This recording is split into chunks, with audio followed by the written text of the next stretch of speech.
அதிமுகவுல இப்போ என்னதான் நடக்குது?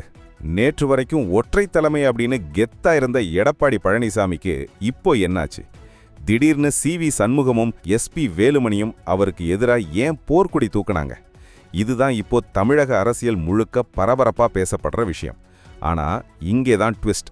இந்த ஒட்டுமொத்த கலைவரத்துக்கும் பின்னாடி ஒரு பெண்மணியின் சைலண்ட் ஆபரேஷன் இருக்கு அப்படின்னு ஒரு தகவல் வெளியாகி அரசியல் வட்டாரங்களை அதிர வச்சிருக்கு.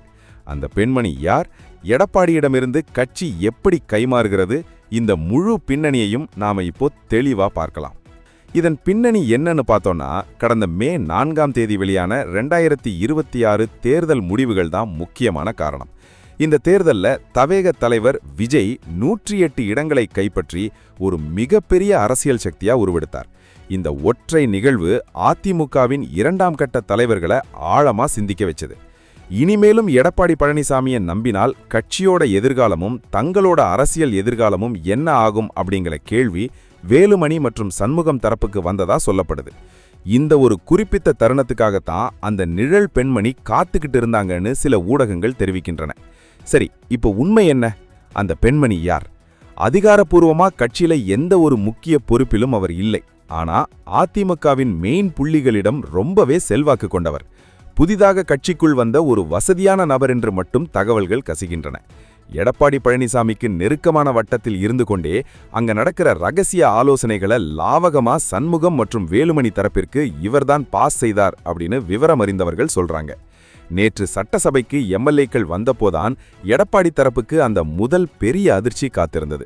தனக்கு 47க்கும் மேற்பட்ட எம்எல்ஏக்கள் ஆதரவு இருக்குன்னு நம்பியிருந்த எடப்பாடிக்கு பின்னால் வெறும் 17 பேர் மட்டுமே நின்றார்கள். இந்த இடத்துல ஒரு கேள்வி வருது. எப்படி இத்தனை எம்எல்ஏக்கள் திடீர்னு மனசு மாறினாங்க? அறிக்கைகள் கூறுவது என்னவென்றால், சி.வி. சண்முகம் மற்றும் வேலுமணி முகாமுக்கு இந்த எம்எல்ஏக்களை இழுத்து வந்ததில் அந்த பெண்மணிக்கு ஒரு மிகப்பெரிய பங்கு இருக்கு. ஒவ்வொரு எம்எல்ஏவிடமும் தனித்தனியா பேசி சில முக்கியமான ஆதாரங்களை காட்டினதா சொல்லப்படுது. அதுல குறிப்பா திமுகவுடன் எடப்பாடி தரப்பு ரகசிய டீல் வச்சிருக்காங்க அப்படிங்கிற சில ஆடியோ ஆதாரங்களை அவர் காட்டியதாக சில ஊடகங்கள் செய்திகள் வெளியிட்டுள்ளன. இது உண்மையோ பொய்யோ, ஆனா எம்எல்ஏக்கள் மனசு மாற இது ஒரு முக்கிய காரணமா அமைஞ்சிருக்கு. நீங்க இந்த அரசியல் அதிரடி மாற்றங்களை எப்படி பாக்குறீங்க? இது அதிமுகவுக்கு நல்லதா கெட்டதா?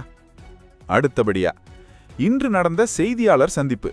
இது தமிழக அரசியலையே உலுக்கி எடுத்ததுன்னு சொல்லலாம். சி.வி. சண்முகம் வெளிப்படையாகவே ஒரு பகீர் குற்றச்சாட்டை முன்வச்சார். திமுக ஆதரவோடு ஆட்சி அமைக்க எடப்பாடி திட்டமிட்டார் அப்படின்னு அவர் சொன்னது சாதாரண விஷயம் கிடையாது. அதிமுகவின் அடிப்படை தொண்டன் கூட இதை ஏத்துக்க மாட்டான். இப்படி ஒரு குற்றச்சாட்டை முன்வைப்பதன் மூலம் எடப்பாடியின் அரசியல் பயணத்திற்கு ஒரு முற்றுப்புள்ளி வைக்க ரெபல் தலைவர்கள் முடிவு பண்ணிட்டாங்க அப்படிங்கிறது உறுதியாக தெரியுது. சரி, அப்போ அதிமுகவின் அடுத்த கட்ட நகர்வு என்ன? இங்கேதான் இன்னொரு மாஸ்டர் பிளான் அரங்கேறி இருக்கு. விஜய் ஆட்சி அமைக்க மக்கள் தீர்ப்பு வழங்கியுள்ளனர், அதை நாங்கள் ஏற்கிறோம் அப்படின்னு சண்முகம் அறிவிச்சிருக்கார். அது மட்டுமில்லாம எஸ்.பி. வேலுமணியை சட்டமன்ற குழு தலைவராக அறிவித்துவிட்டு தவகவுக்கு ஆதரவு அளிப்பதாகவும் கூறியிருக்காங்க.